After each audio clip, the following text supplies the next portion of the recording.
Selamat pagi rekan-rekan mahasiswa, hari ini kita akan belajar bersama mempelajari fisikal layar. Dalam materi ini, Anda akan mempelajari 1. Tujuan lapisan fisik, menjelaskan fungsi dan peran lapisan fisik dalam jaringan. 2. Karakteristik lapisan fisik, mengidentifikasi karakteristik utama lapisan fisik. 3. Kabel tembaga, memahami karakteristik dasar kabel tembaga.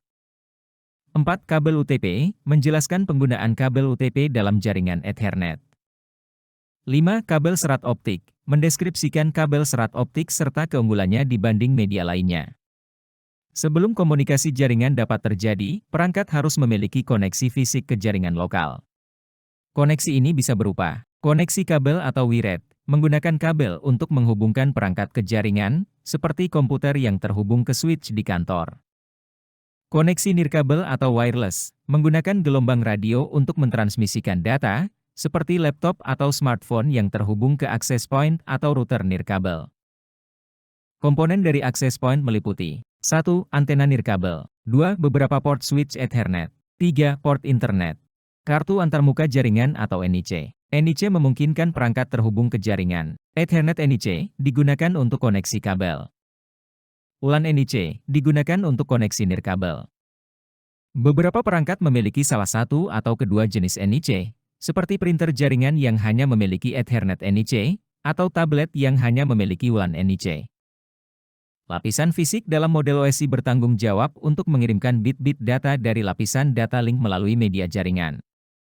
Prosesnya meliputi 1. Menerima frame data dari lapisan data link. 2. Mengkodekan frame menjadi sinyal listrik, optik, atau gelombang radio. 3. Mengirimkan sinyal tersebut melalui media jaringan. 4. Perangkat tujuan menerima sinyal, mengubahnya kembali menjadi bit, dan mengirimkan frame ke lapisan data link. Lapisan fisik memastikan bahwa data dapat dikirim dan diterima dengan benar antara perangkat dalam jaringan. Lapisan fisik dalam jaringan mencakup komponen, media, dan standar yang memastikan kompatibilitas perangkat keras.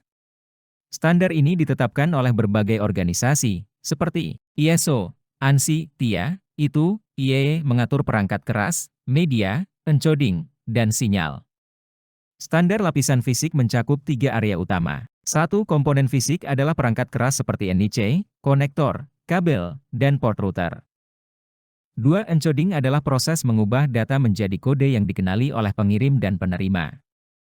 3. Signaling adalah metode menghasilkan sinyal listrik, optik, atau nirkabel untuk merepresentasikan data. Encoding mengubah bit data menjadi pola yang dikenali oleh perangkat jaringan. Contohnya, Manchester encoding, 0 perubahan tegangan tinggi ke rendah. 1 perubahan tegangan rendah ke tinggi. Digunakan pada Ethernet 10 base T. Encoding lebih kompleks digunakan untuk jaringan berkecepatan tinggi seperti 100 base TX dan 1000 base T.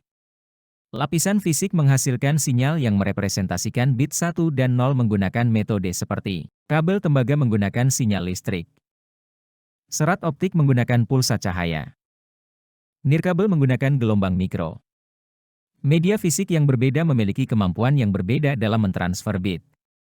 Bandwidth mengacu pada kapasitas maksimum suatu media untuk mengirimkan data dalam waktu tertentu.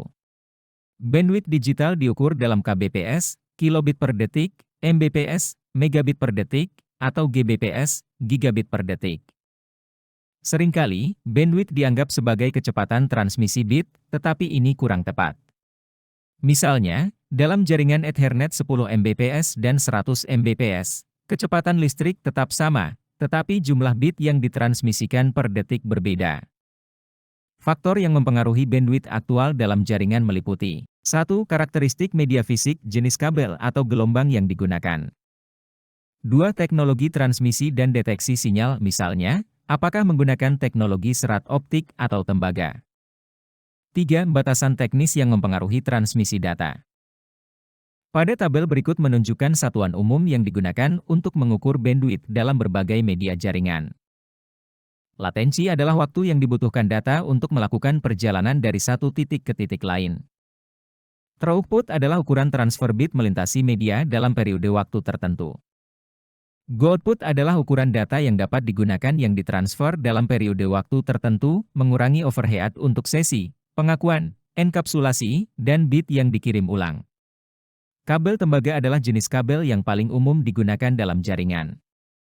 Jaringan menggunakan kabel tembaga karena biayanya murah, mudah dipasang, dan memiliki resistansi rendah terhadap arus listrik. Namun, kabel ini memiliki keterbatasan dalam hal jarak dan rentan terhadap gangguan sinyal. Data dikirim melalui kabel tembaga dalam bentuk pulsa listrik. Namun, semakin jauh sinyal berjalan, semakin melemah disebut signal attenuation. Oleh karena itu, semua kabel tembaga memiliki batasan jarak tertentu yang ditentukan oleh standar industri. Gangguan yang mempengaruhi kabel tembaga seperti 1. Electromagnetic interference atau EMI dan radio frekuensi interference atau RFI. Gangguan dari gelombang radio atau perangkat elektromagnetik seperti lampu neon dan motor listrik. Bisa menyebabkan distorsi atau kerusakan sinyal data. 2. Crosstalk. Gangguan yang terjadi ketika medan listrik atau magnet dari satu kabel mempengaruhi kabel di sekitarnya. Contoh, dalam jaringan telepon, crosstalk dapat menyebabkan suara dari percakapan lain terdengar di jalur yang berbeda. Solusi untuk mengurangi gangguan. EMI RFI gunakan kabel dengan pelindung logam atau shielding dan sistem pentanahan yang baik. Crosstalk gunakan kabel dengan pasangan kabel yang dipilin atau twisted pair untuk mengurangi efek gangguan. Langkah tambahan, memilih jenis kabel yang sesuai dengan lingkungan jaringan. Mendesain infrastruktur kabel untuk menghindari sumber gangguan. Menggunakan teknik pemasangan dan terminasi kabel yang tepat. Ada 3 jenis utama kabel tembaga yang digunakan dalam jaringan. 1. Unshielded Twisted Pair, UTP, paling umum digunakan dalam jaringan LAN. Memiliki 4 pasang kabel berwarna yang dipilin untuk mengurangi interferensi. Dilindungi oleh jaket plastik fleksibel dan menggunakan konektor RJ45. 2. Shielded Twisted Pair, STP. Mirip UTP tetapi memiliki lapisan pelindung tambahan, foil atau jalinan logam, untuk mengurangi gangguan EMI dan RFI. Lebih mahal dan sulit dipasang dibandingkan UTP. Memerlukan konektor khusus agar pelindung bekerja dengan optimal. 3. Coaxial Cable, koaksial. Memiliki konduktor tembaga pusat, isolasi plastik, pelindung jalinan tembaga, dan lapisan luar untuk mencegah gangguan elektromagnetik. Digunakan dalam jaringan nirkabel, menghubungkan antena dengan perangkat radio. Internet kabel, menghubungkan pelanggan dengan penyedia layanan internet. Menggunakan konektor seperti BNC, N-type, dan F-type.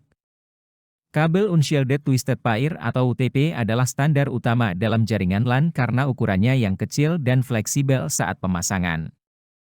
Tidak memiliki perlindungan tambahan atau shielding, sehingga mengandalkan 1. Cancellation atau pasangan kabel dalam satu sirkuit memiliki medan magnet berlawanan yang saling meniadakan, mengurangi gangguan EMI dan RFI. 2. Jumlah lilitan yang bervariasi untuk setiap pasangan kabel memiliki jumlah lilitan berbeda untuk meningkatkan efek pembatalan gangguan. Kabel UTP sesuai dengan standar yang ditetapkan oleh ANSI TIA. Standar ANSI TIA 568 menetapkan standar pengkabelan komersial untuk instalasi LAN dan biasa digunakan di lingkungan pengkabelan LAN. IE memberikan peringkat pada kabel UTP berdasarkan kinerjanya. Kategori 3, awalnya digunakan untuk komunikasi suara, kemudian untuk transmisi data. Kategori 5 dan 5E digunakan untuk transmisi data, kategori 5 mendukung 100 Mbps dan kategori 5E mendukung 1000 Mbps. Kategori 6, memiliki pemisah tambahan antar pasang kabel untuk mendukung kecepatan lebih tinggi, mendukung hingga 10 Gbps. Kategori 7, mendukung hingga 10 Gbps. Kategori 8, mendukung hingga 40 Gbps. Konektor RJ45 digunakan untuk terminasi kabel UTP, dengan standar T568A dan T568B untuk menentukan urutan warna kabel ke pin konektor. Terminasi yang buruk dapat menyebabkan gangguan kinerja jaringan. Ethernet straight through digunakan untuk menghubungkan host ke switch atau switch ke router. Ethernet crossover digunakan untuk menghubungkan perangkat sejenis misalnya switch ke switch, host ke host. Namun, sekarang jarang digunakan karena teknologi AutoMDIX yang secara otomatis mendeteksi jenis kabel. Kesalahan dalam penggunaan kabel dapat menyebabkan gagalnya koneksi antar perangkat, tetapi tidak akan merusak perangkat itu sendiri. Kabel fiber optik digunakan dalam jaringan karena mampu mentransmisikan data dalam jarak jauh dengan bandwidth tinggi serta tahan terhadap EMI dan RFI. Kabel ini terbuat dari serat kaca transparan yang sangat tipis, di mana data dikirim sebagai impuls cahaya.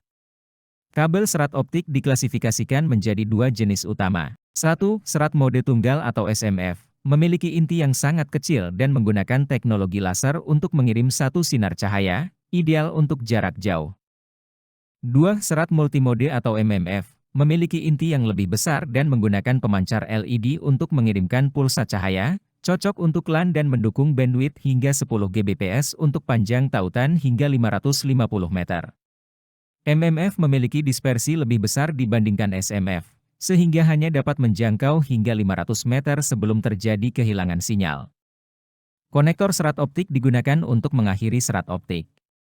Ada berbagai jenis konektor serat optik dengan perbedaan dalam dimensi dan metode penghubung.